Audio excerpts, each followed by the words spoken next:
Hey there, welcome back to another video. On the 20th of February 2026, Maze of MUERTOS released, and it is huge.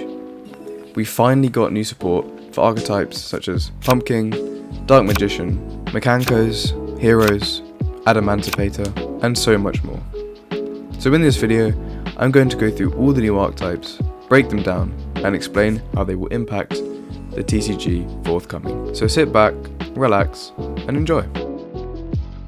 So the first on the list is Pumpkin. Now this archetype actually hasn't received support for the last 24 years. Its latest support being actually when it came out back in 2002. The new support includes Pumpkin, the King of Grave Ghosts, Army of the Haunted, Stare of the Snakehair, Great Mammoth of the Netherworld, Pumpkin, the Great Ghost King, the Undying Legion, Call of the Forgotten, Ectoplasmic Fortification, Vortex of Time, and Deadly Zombie Breath. The deck mainly revolves around the card Pumpkin, the King of Grave Ghosts, and of course, Call of the Haunted.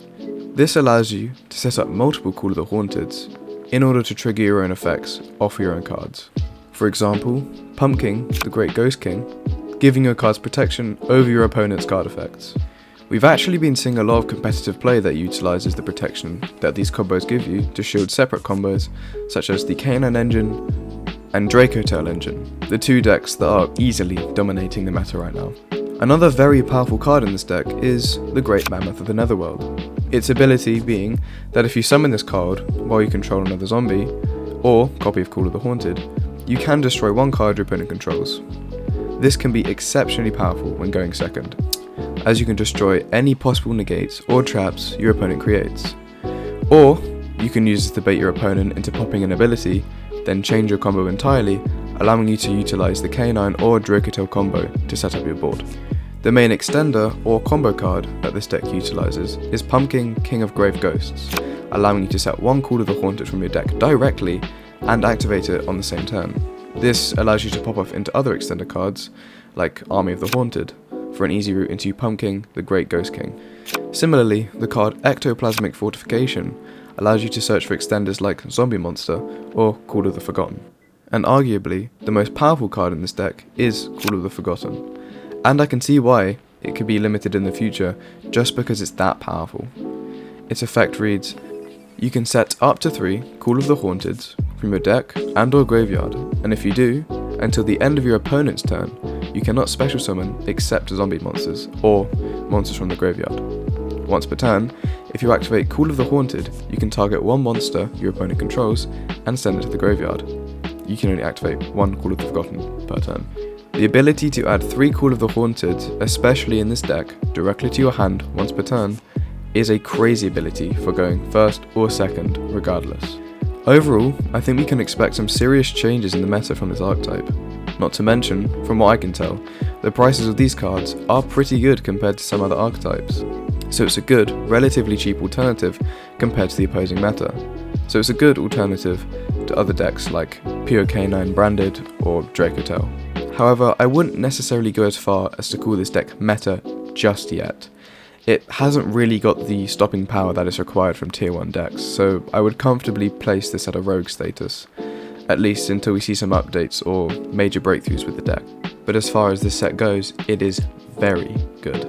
Up next, we have the new Dark Magician support, specifically the new Dark Magician of Destruction card.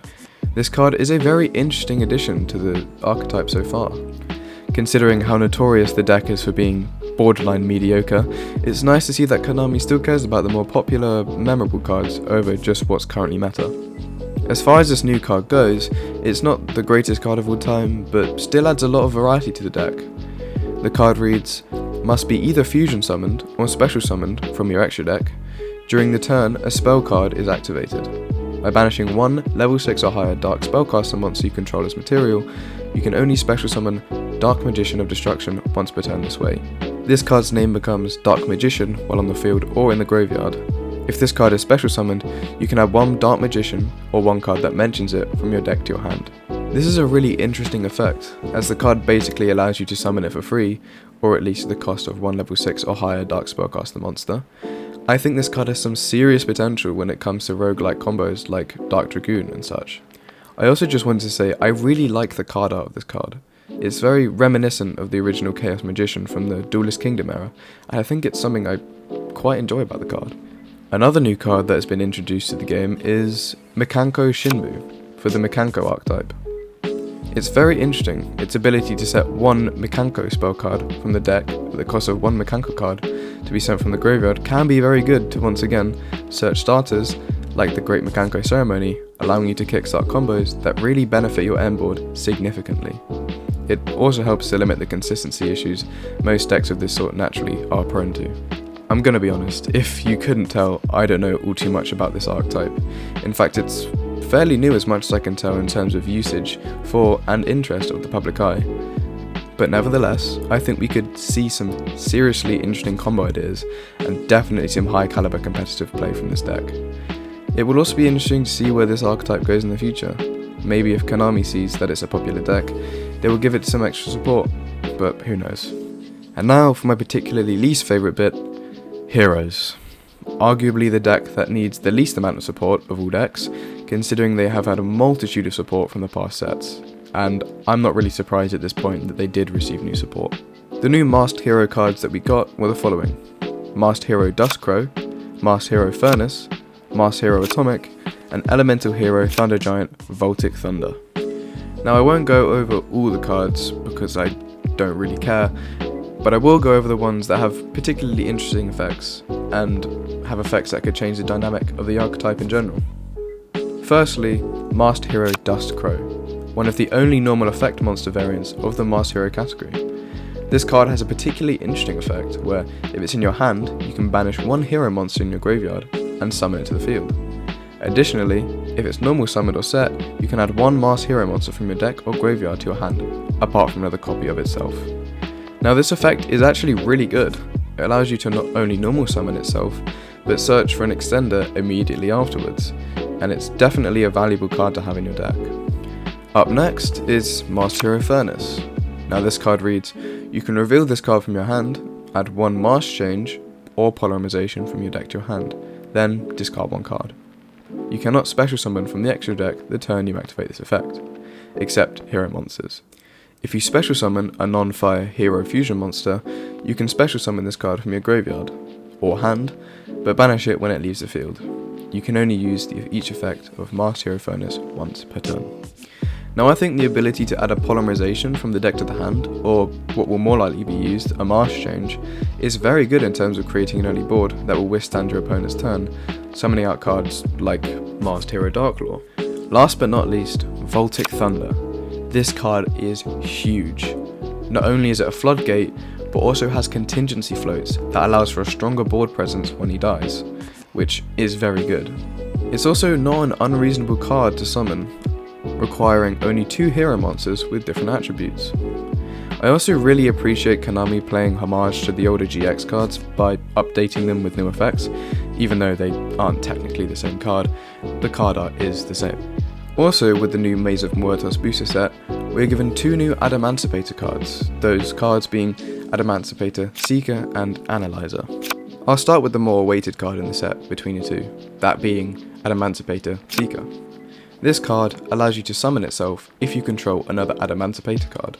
Additionally, you get to excavate the top 5 cards of your deck and special summon one excavated level 4 or lower non-tuner rock monster.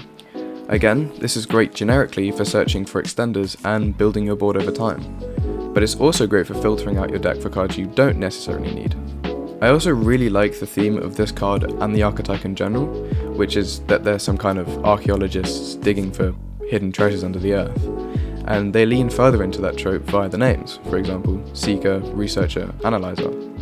The other card is Adamancipator Analyzer. This card is better at going second, evident through the ability Special Summon if your opponent controls a monster, and is a good way to get a body onto the field as quickly as possible if you're going second. It has the same secondary ability that Seeker has, that being you can excavate the top 5 cards of your deck, and so on, but it's still a pretty nice addition to the archetype anyway. Finally, in addition to all the new and improved archetypes added to the new set, we can also see the newest staple hand traps coming, those being the new Dominus cards. Now I don't know about you, but I can definitely foresee these cards getting hit on a future ban list. I mean, some of them are just broken. And so with that, that pretty much concludes the video. And if you like this video enough, I'll buy the Maze of Muertos booster box myself and open it as a video, just to see if we can hit any of the interesting pulls. Anyway, thanks for watching, I'm Rather Strange, and I'll see you in the next one.